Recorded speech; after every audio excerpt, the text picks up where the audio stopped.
Shunday ayollar bor. Bir marta kuyadi va yana imkon beradi. Bu imkon bilmaydiki, u abuse, narsist, sadist insondir va bilmagan holatda unga imkon beradi. Bu albatta uni hissiyotlaridagi bloklar sabab. Blok bu sizni gestalt, ya'ni qondirilmagan ehtiyojlaringiz.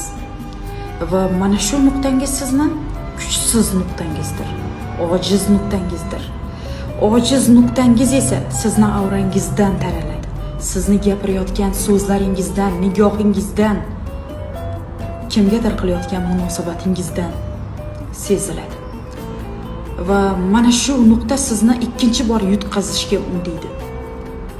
Ya'ni abuse inson buni intuitsiyasi orqali his qiladi va sizga mana shuni beradi va sizni mana shu bilan sizni qiynaydi.